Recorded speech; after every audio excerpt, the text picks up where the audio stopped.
Consultation provinciale de la société civile du Nord Kivu sur la politique énergétique et accès à l'énergie pour tous, du 14 au 16 décembre 2021 au centre Bakanja à Goma. Des consultations organisées par l'organisation Alerte congolaise pour l'environnement et les droits de l'homme ACDH en sigle, dans le cadre de la dynamique nationale Polé, coordonnée par les réseaux CORAP avec l'appui technique et financier de 11 Hour AJWS. Pendant 3 jours, les organisations de la société civile ont réfléchi ensemble pour voir comment la RDC peut adopter une politique nationale énergétique qui prenne en compte les intérêts et les besoins d'accès à l'énergie pour tous. Au sortir de ces assises, plusieurs recommandations ont été faites, dont voici quelques-unes. Avoir un modèle décentralisé avec une énergie pour tous, la décentralisation énergétique, la mise en place d'un espace de concertation entre les opérateurs économiques, la société civile et les autorités étatiques, la mise en place d'un cahier des charges provincial pour le suivi des activités énergétiques, la collaboration avec les coopératives de microfinance, à l'exemple de la coopérative Siloé, qui a déjà commencé à octroyer des crédits aux femmes commerçantes dans les quartiers Kassika, en commune de Karesimbi, suite au plaidoyer et collaboration avec ACDH dans le but d'asseoir les outils socio-économiques en mettant sur pied des stratégies d'accès à l'énergie visant à faciliter aux plus démunis les raccordements aux différents réseaux énergétiques de la place. Il y a un problème par rapport non seulement à l'accès à l'énergie, mais aussi se pose un problème par rapport, si vous voulez, à l'encadrement politique ou programmatique par rapport à la question du secteur énergétique. L'objectif de cette consultation, c'est d'offrir un forum permettant à une large partie de la société civile, de plus de 720 hommes, femmes et enfants de 24 villes à travers les pays, d'exprimer leurs besoins en énergie et de définir une vision de l'accès à l'énergie qui correspond à leurs besoins. Les pays restent dans un cercle vicieux où nous avons d'une part un potentiel énergétique qui, à mon sens, recouvre presque toutes les formes d'énergie, notamment les solaires, l'énergie éolienne et même les autres formes d'énergie. Au Nord Kivu, les préconsultations ont été faites dans différents territoires de la province dans les mêmes angles, en luttant contre la destruction de l'environnement et la protection du parc national de Virunga. La première phase était d'abord la préconsultation qui était menée au niveau local, c'est-à-dire dans les territoires de Nyiragongo, précisément dans certains groupements où cette préconsultation avait regroupé un bon nombre de leaders, y compris les acteurs de la société civile qui réfléchissaient autour de cette matière importante. Cette préconsultation était menée dans 10 milieux périphériques dans différents territoires de la province du Nord Kivu. Il s'en est suivi les 2 consultations proprement dites, dont celle du Grand Nord, tenue à Butembo. Il lui fallut s'inscrire dans une logique d'une participation citoyenne, d'une contribution beaucoup plus communautaire pour que les grandes options de cette politique nationale énergétique reflètent réellement les défis, mais aussi les forces et faiblesses que les investisseurs, tout comme les communautés locales, racontent au niveau des communautés. Même les plus démunis, d'ici 2030, nous sommes conscients et nous pensons que cela sera possible si la politique du pays prenne en compte tout ce que nous avons fait comme discussion dans les présents ateliers. Je trouve que l'attention, le désir et les espoirs qui ont été soulevés ici sont très importants. Possible, oui. Probable, un peu moins probablement. Ça dépend des énergies qu'on met en jeu.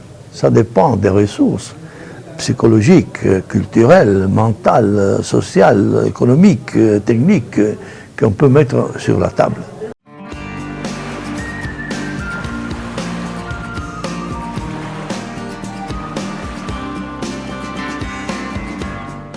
Après l'analyse de la situation énergétique au Nord Kivu, il s'observe des avancées significatives en termes de production de l'énergie par les opérateurs économiques et privés. Mais l'accès à l'électricité demeure de plus en plus difficile pour les ménages pauvres, d'où l'utilisation des charbons de bois et des bois de chauffe comme source d'énergie avec des impacts négatifs sur la santé et la déforestation. La SNEL est en train de se battre pour essayer vraiment soit d'éliminer le délestage ou soit de le réduire vraiment au maximum. Et d'un moment à l'autre, on peut reprendre les travaux et procéder à l'installation d'un poste haute tension au niveau de Mugunga qui peut nous produire autour de 100 MW. Avec les 100 MW là, nous pouvons être en mesure d'alimenter vraiment toute la ville de Goma, Beni, Butembo et on peut aller même jusqu'à Kasindi. Pendant l'atelier, une série de vidéos réalisées sur terrain ont été projetées pour permettre à l'auditoire de bien réfléchir et d'avoir une large connaissance sur la situation énergétique dans les pays, afin de produire une déclaration adressée aux décideurs en vue de l'adoption des mesures adéquates pouvant favoriser la mise en place d'une politique nationale énergétique. On a eu les avantages de l'énergie et aussi les moyens pour y accéder. Parce que dans notre province, nous avons beaucoup de potentialités en matière de l'énergie, mais non exploitées. Entre autres, nous avons des barrages au niveau de la RDC qui ne nous servent à rien. Nous recourons à l'énergie ailleurs et pourtant nous avons nos propres potentialités qui peuvent nous aider. Le Congo est un pays qui compte plus de 80 millions d'habitants et dont seulement 9% de sa population a accès à l'électricité. Et dans les zones rurales, ce taux d'accès est exprimé à 1%. Le contraste qui est vécu actuellement dans notre pays, en l'occurrence le potentiel énergétique que nous avons et la réalité qui est vécue, c'est vraiment deux réalités opposées. La RDC regorge d'abondantes sources d'énergie renouvelable, avec un immense potentiel en hydroélectricité, qui est la première source d'énergie dans les pays. Par exemple, dans les Grands Nord, il y a des sociétés qui ont des monopoles par rapport à la question énergétique, mais elles n'ont pas la possibilité pour desservir les communautés. L'exploitation responsable et équitable représente une opportunité importante pour l'avenir du pays et comme moteur de son développement économique et social. Sur les 100 000 MW qui existent à l'heure actuelle, si on fait la sommation de tous les projets existants, de ce que la RDC a besoin par rapport à sa population actuelle et à ses besoins économiques actuels, qui est de 30 000 MW, les besoins actuels. Mais la capacité installée, toutes centrales confondues, c'est de 3 000 MW. En 2014, le gouvernement a promulgué la loi sur l'électricité qui a permis de libéraliser le secteur de l'énergie. Ce qui a donné carte blanche à d'autres initiatives privées pour venir prêter main forte à l'État pour la diminution du déficit auquel le pays est confronté en matière de l'énergie. Virunga Énergie est une société parmi l'ensemble des sociétés existant au Nord Kivu. Ça veut dire tout simplement que même dans la tentative de répondre, de pallier aux difficultés ou aux problèmes dérivant du parc, nous avons nos objectifs évidemment, mais même quand nous allons estimer les avoir atteints, nous n'allons pas répondre à tous les problèmes du Nord Kivu. Selon la représentante de Nourou Sahel dans ses consultations provinciales, la vision de cette structure était d'alimenter environ 3 millions de clients satisfaits. Sa puissance de production est de 1,3 MW. Un nouveau site est à projection de construction vers Mugunga. Nous sommes une entreprise commerciale. Nous raccordons les ménages et les petites et moyennes entreprises. Mais pour des raisons financières, nous privilégions beaucoup plus les gros clients pour des raisons de remboursement rapide des capitaux et tout. Mais aussi, vous allez remarquer que notre courant est un peu plus cher par rapport à la SNEL, comme il a été dit.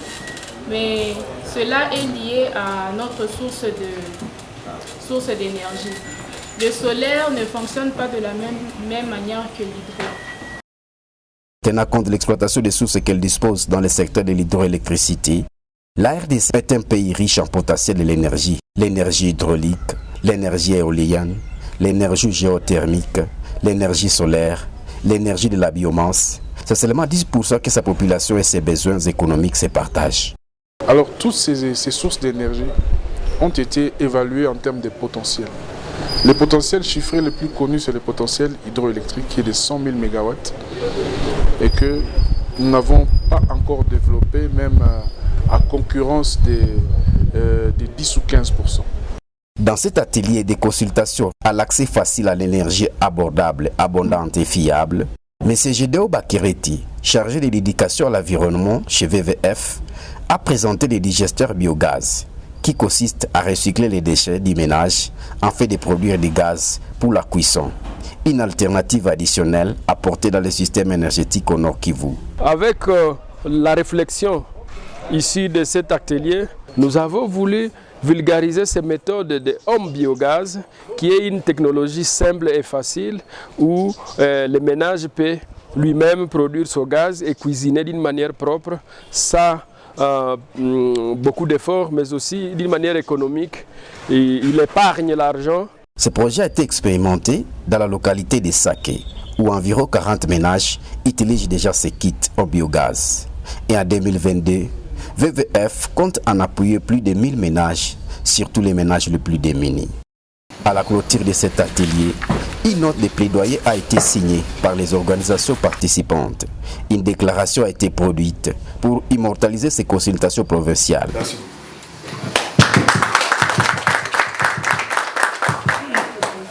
Maître Olivier Ndole, coordonnateur de ACDH, a félicité les participants en leur rassurant que c'est une équipe forte qui est désormais constituée pour voir comment influencer la politique énergétique au niveau national.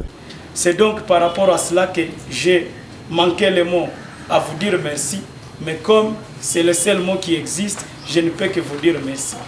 Toutes les options et les grandes idées forces que vous avez épinglées, que vous avez soulevées, constituent la colonne vertébrale pour la province du Nord Kivu de voir comment influencer la politique au niveau national. Nous avons opté pour une politique qui met en place des options beaucoup plus qui sont favorables à la protection de l'environnement, au respect des droits de l'homme, qui met au centre les préoccupations des communautés locales. C'est sur ces mots que je suis obligé, sans vraiment le vouloir, de vous dire au revoir, mais aussi merci. Je dis et je vous remercie.